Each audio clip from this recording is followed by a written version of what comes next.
मातर मुझे है, जब भी आप गुरु के सामने बैठो, गुरु मतलब आपको सिखाने वाला और आप सीखने वाला, तो गुरु से कभी बातचीत कभी नहीं करना चाहिए, कभी भी। क्योंकि बातचीत आप उससे करिए जो हमारे बराबरी का। क्योंकि जैसे ही आपने बात किया और आप गिरने लगोगे आप, क्योंकि बातचीत में क्या करोगे, आप अपना अनुभव बताने लगोगे और उस अनुभव का न तो आपके जीवन में कोई मतलब है और गुरु के जीवन में तो मतलब ही नहीं है। और वो अनुभव बता के आपको अहम भाव फील होगा कि देखो मुझे कितना मालूम है, और वो मालूमपन तुम्हें गिरा देगा, जो कि उससे तुम ही परेशान हो। तो गुरु के सामने जब भी बैठो तो सिर्फ सुनो, वो क्या बोल रहा है सुनो। अगर उसमें कोई प्रश्न उठे तो प्रश्न रखो, पूछने के लिए, समझने के लिए, बताने के लिए नहीं। अगर आपने बताने के लिए रखा तो आप गिर जाओगे। तो एक संवाद है, अर्जुन और कृष्ण जा रहे थे, तो कृष्ण भगवान ने कहा कि हे अर्जुन देखो, ऊपर कबूतर जा रहा है। तो अर्जुन ने देखा तो बोला हाँ कबूतर है। फिर उन्होंने कुछ देर बाद कहा नहीं नहीं अर्जुन, कबूतर नहीं है, बकुले हैं। हाँ हाँ बकुला है। तो ये कृष्ण उनकी परीक्षा ले रहे थे कि इनका समर्पण कितना है, इनका समर्पण कितना है।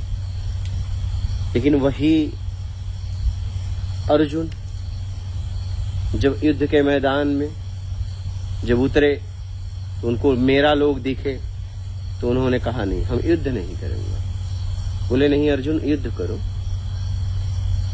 यहाँ न कोई तेरा न मेरा कुछ नहीं, यहाँ मोह को छोड़ो, युद्ध करो, तुम योद्धा हो।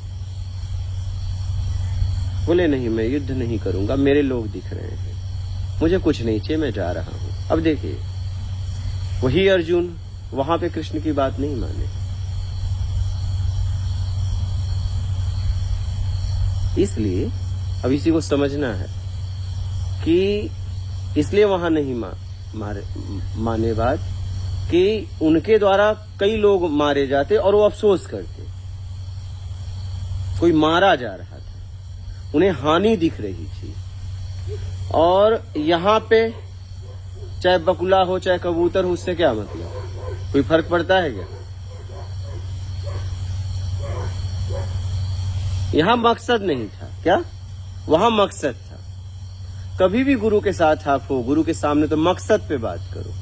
जिन बातों का कोई मतलब ही नहीं है उस पे हमें कभी जोर ही नहीं देना चाहिए।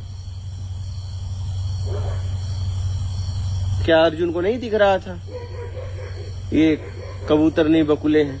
लेकिन क्या मतलब, जब आपने कह ही दिया तो हमसे तो आप पूछे नहीं ये क्या है, और आप मुझसे श्रेष्ठ हैं। तो मैं कह रहा हूं कबूतर है या बकुला, कोई लेना देना तो है नहीं, ना मुझे ना आपको ना समाज को, कोई यहाँ कार्य तो हो नहीं रहा है। तो बकुला हो तो भी क्या फर्क पड़ता है, बकुला हो तो भी क्या फर्क पड़ता है, और कबूतर हो तो भी क्या फर्क पड़ता है?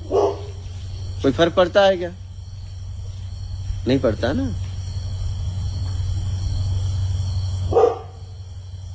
पड़ता है? नहीं पड़ता। लेकिन जहां फर्क पड़ता था उन्होंने उनकी बात को नहीं माना। क्यों नहीं माना? क्योंकि वहां फर्क पड़ता,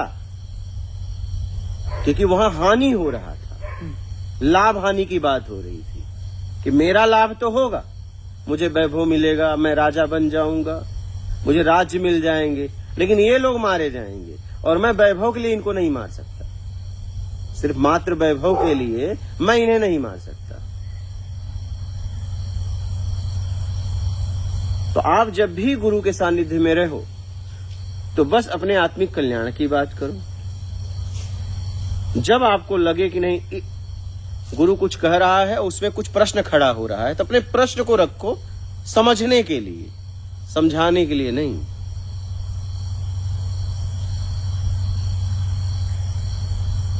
जीवन में इसका विशेष हमें ध्यान रखना चाहिए, क्योंकि आप बातचीत करोगे उसमें कितनी ऊर्जा आप उसका खर्च कर रहे हो, और जिन बातों का कोई मतलब नहीं है, सार नहीं ना, तुम्हारे जीवन में तो है नहीं, उसके जीवन में क्या रहे। अच्छा, तुम्हारी जानकारी गुरु के काम कोई आएगा? तुम्हारी जानकारी से अगर देखो तो तुम खुद परेशान हो, और बातचीत में जानकारी ही बोलोगे, और उसमें बहुत गुरु की बात भी कटेगी, क्योंकि जितना तुम्हें जानकारी है भौतिकता की उसे नहीं है। क्या जितना प्रपंच की जानकारी तुम्हें है उसे नहीं है।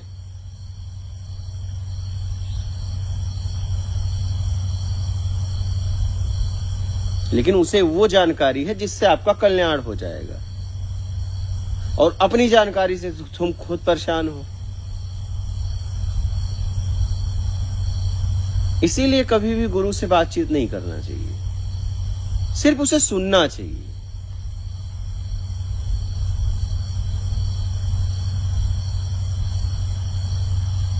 मुझे एक श्रोता बनना है। अगर मैं सीखने वाला हूं तो मुझे एक श्रोता बनना है। श्रोता ग्रहण करता है, उसके पास कुछ भी आता है ग्रहण करता है, उसके काम का है तो रख लेता है, नहीं निकाल देता है। इसलिए सूप का उदाहरण दिया गया है।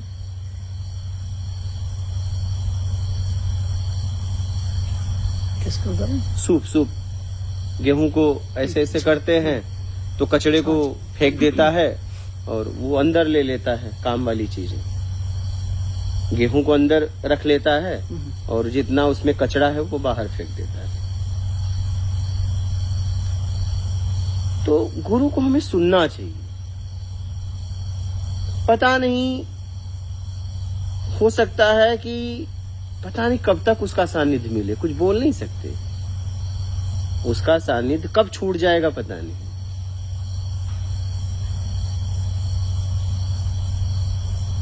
ये मत समझो कि हमारी बातचीत ऐसे ही होती रहेगी, क्योंकि वो पूरे विश्व के लिए काम कर रहा है ना। वो तो आपको सानिध्य का मौका मिला है, आप सौभाग्यशाली हो, तो आप उसका लाभ लो। वो कब साथ छूटेगा पता नहीं, क्योंकि तुम्हारी जगह कोई और बैठने वाला है।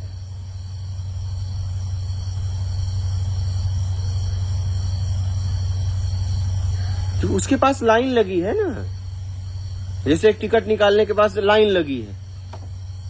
तुम्हें जितने देर तक तुम्हें लाइन में मौका मिला, तुम अपनी बात कर लो कि भैया मुझे कहां जाना है, कैसा टिकट चाहिए।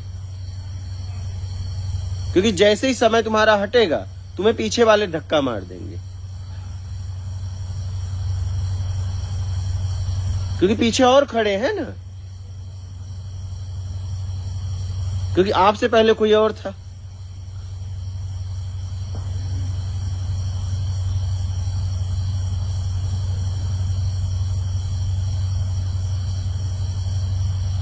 इसलिए समय का उपयोग करो। ज्यादातर हमने लोगों को यही देखा, अभी के साधकों को, कि अगर उन्हें जरा सा भी मौका मिलता है तो वो अपनी प्रपंच चालू कर देते हैं, जिसका कोई मतलब ही नहीं, जिसका कोई मीनिंग ही नहीं है।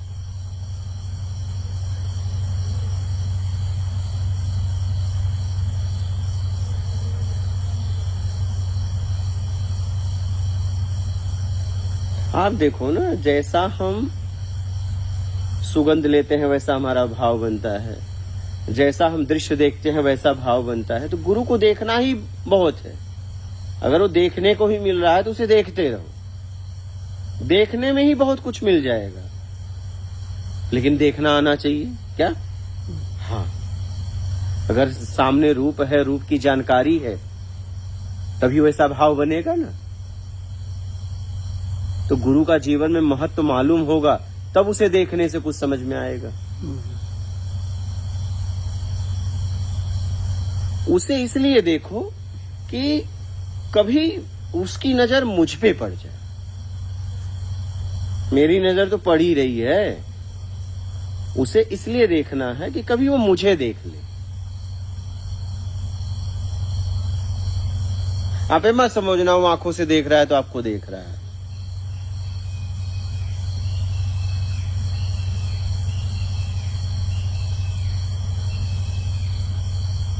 हम राह चलते हैं, बहुत लोग दिखते हैं, हमें थोड़ी देखना है। दिख जाते हैं, दिख जाते हैं। देखना और दिखने में फर्क है। तो जीवन में कुछ ऐसा कार्य करो, ऐसा बन जाओ कि गुरु आपको देखे। और आपको तभी देखेगा जब तुम में कुछ होगा। हा?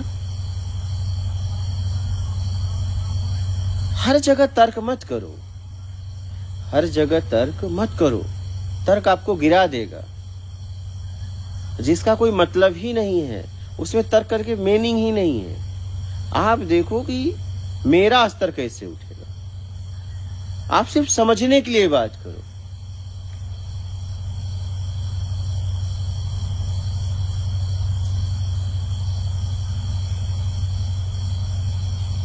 और गुरु तो ऐसी बात करेगा कि क्योंकि विपरीत परिस्थितियों में आपके समर्पण का पता चलता है। विपरीत परिस्थितियों में आपके समर्पण का पता चलता है। उसका तो पूरा ध्यान आप पे केंद्रित है कि आपका कल्याण कैसे हो। वो भौतिक चीजों के बारे में इतना जितना परफेक्ट आप बोलोगे वो नहीं बोल पाएगा। वो तो बस काम हो जाए, बस इतना ही बोलेगा। क्या? जितने में काम हो जाए। क्योंकि बाहर की जगत में परफेक्ट वाले बहुत मिलेंगे। क्या? एक एक शब्द सोच समझ के बोलते हैं।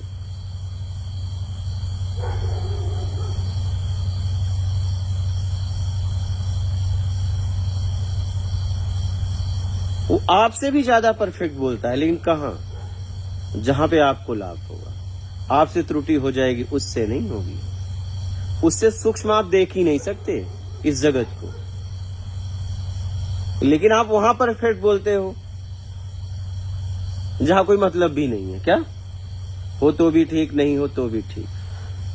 गुरु तो इतना परफेक्ट देखता है आपको, इतना परफेक्ट बोलता है कि जहां तक तो आप देख ही नहीं पाते, तो वही तो ज्ञान दे के वो तुम्हें दिखाता है।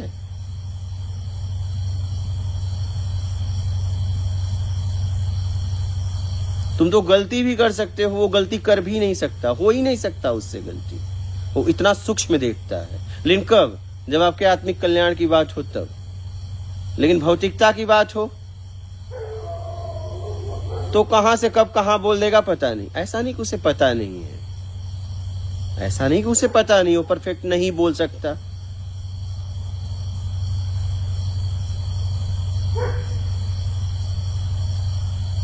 लेकिन वो उन्हीं शब्दों का उपयोग करता है जितने में अपना काम बन जाए, कोई मतलब नहीं है। और उसमें सामने वाले की समर्पण भी दिखती है। क्या दिखती है? समर्पण दिखता है। इसलिए गुरु आपके विरोधाभास बात करता है, आपके विरोध में। ऐसा लगता है नहीं ये तो क्या बात कर रहे हैं, उल्टा का सुल्टा।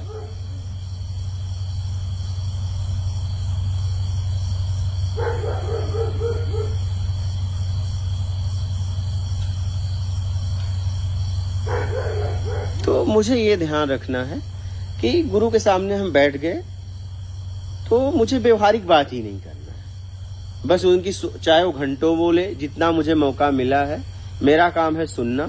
अगर मुझे वो मौका दे तो मैं अगर मुझे समझने के लिए कोई प्रश्न करना है तो मैं करूं, नहीं तो चुपचाप सुन लो। वहां पे परफेक्ट ना बोलूं, क्योंकि वहां परफेक्ट व्यवहारिक जगत में परफेक्ट बोल के उससे क्या मिल जाएगा? मिल जाएगा। वहां सिद्ध कर दोगे कि नहीं तुम गलत हो, मैं सही, उससे क्या हो जाएगा? सही में तो तुम्हारी हालत है।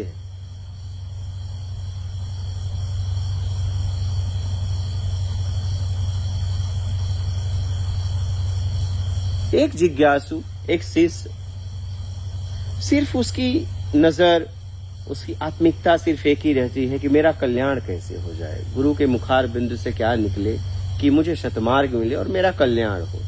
अगर मुझे कोई संशय होगा तो मुझे समझने में, तो वो बात मैं गुरुजी के सामने रखूंगा। और वो भी कब? जब गुरुजी मौका देंगे। क्या? हाँ, गुरुजी खुद मौका देंगे। पहले दिन नहीं देंगे, दूसरे दिन नहीं देंगे, तीसरे दिन देंगे। मुझे तो ये भी नहीं कहना चाहिए कि मेरे भैया मुझे कुछ पूछना है। वो खुद बोलेंगे तू पूछ, अब तू पूछने लायक तो बन, तू खुद पूछ। अब तू पूछने लायक हुआ। इसीलिए पहले के गुरु थे भाई शास्त्रों में कि 12-12 साल अपने पास रखते थे। बोलते थे 12 साल तो कपड़े धुलवाते थे, 12 साल के बाद कुछ बताते थे।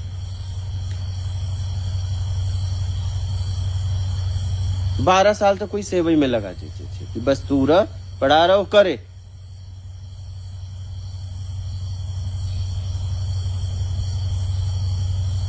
वो पढ़ा रहता था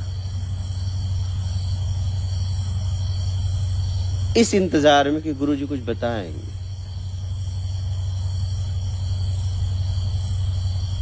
और जब वो सुनने के योग्य हो जाता था तब उसे बताते थे।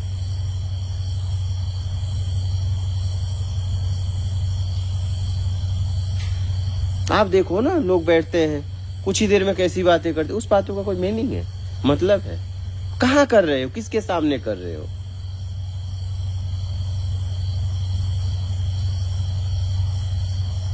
अगर गुरु ने कुछ कह भी दिया तो तुम बढ़ो ही मत ना। क्या तुम्हें वो जानकारी लेनी है क्या? अगर कोई गुरु ने किसी बात को छेड़ ही दिया तो तुम्हारे जब काम का नहीं तो तुम्हें मतलब ही नहीं होना चाहिए। लेकिन तुम यहाँ ये दर्शा रहे हो कि मुझे भी बड़ी जानकारी है। मैं तो अपने कल्याण के लिए बैठा हूं ना, तो मुझे तो बस अपने कल्याण की बात करना है। वो क्या बोल रहा है क्या नहीं, मुझसे क्या मतलब। वो रात को दिन बोले, दिन को रात बोले, उससे मेरा क्या हो जाएगा? मैं कह रहा हूं कह रहा है, दिन नहीं रात, रात नहीं दिन है, और मैं इसको सिद्ध कर दूं कि नहीं ये गलत है, तो अच्छा क्या इससे क्या होगा? होगा कुछ? मुझे सिर्फ उतनी बात करनी चाहिए जितने में मेरा कल्याण हो, बस, उससे ज्यादा नहीं, उससे कम भी नहीं। मुझे मेरा टारगेट याद रखना चाहिए, मुझे मेरा लक्ष्य याद रखना चाहिए।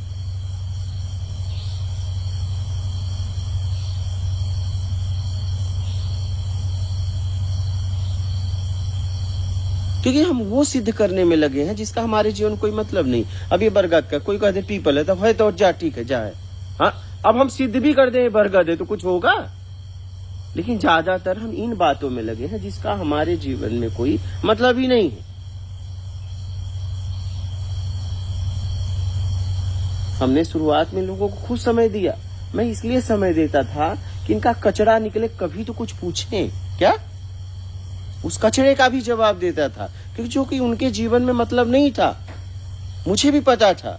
लेकिन मैं कहा कि कभी ये कचरा का जवाब लेके कभी सार भी पूछ सकता है। लेकिन मैं देखा कि सार तक कोई आता ही नहीं का।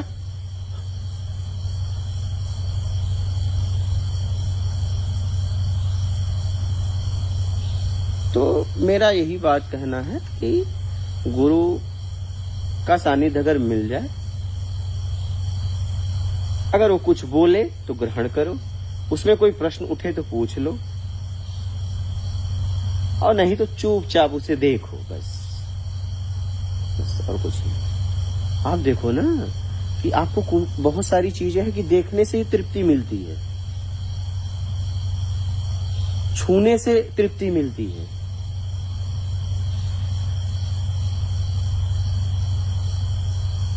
लेकिन कब, जब हम उसके बारे में मुझे जानकारी है तो। अब देखो ना, किसी की याद आ रही है, आप चले जाओ तो उसको देख के क्या फीलिंग होती है? देखा ही ना उसे दूर से।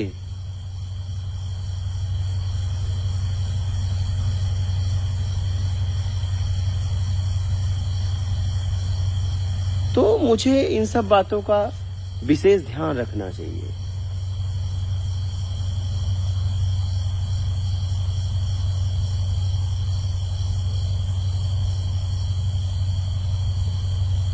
क्योंकि एक सानिध्य मिला है तो सानिध्य जाएगा भी, जिंदा या मुर्दा। आप सानिध्य छूटने के पहले, जिंदा या मुर्दा, छूटेगा पक्का, तो सानिध्य छूटने के पहले जिसलिए मिलना हुआ है वो करना। और वो तभी कर पाओगे जब उसी पे बात करोगे और उसी का इंतजार करोगे, बस। लेकिन आप और भी चीजें ले लिए, और भी बातें ले लिए, तो कोई मतलब ही नहीं है, फिर ऐसे घूमते रहो।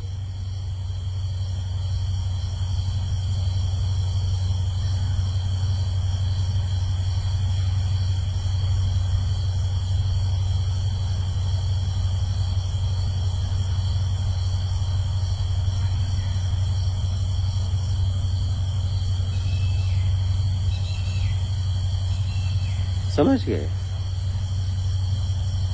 बहुत जरूरी है ये समझना।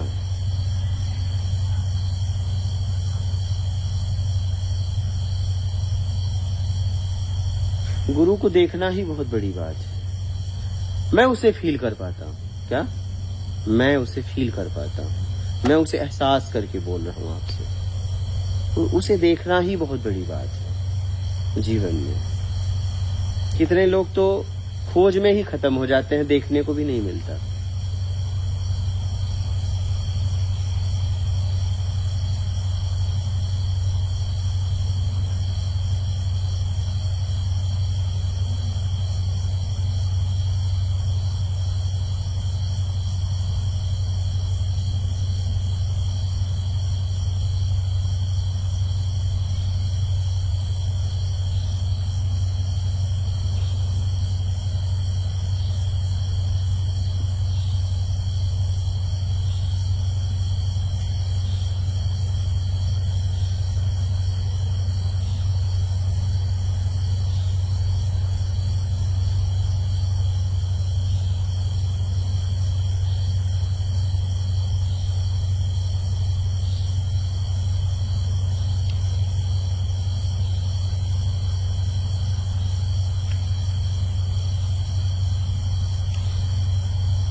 ठीक है।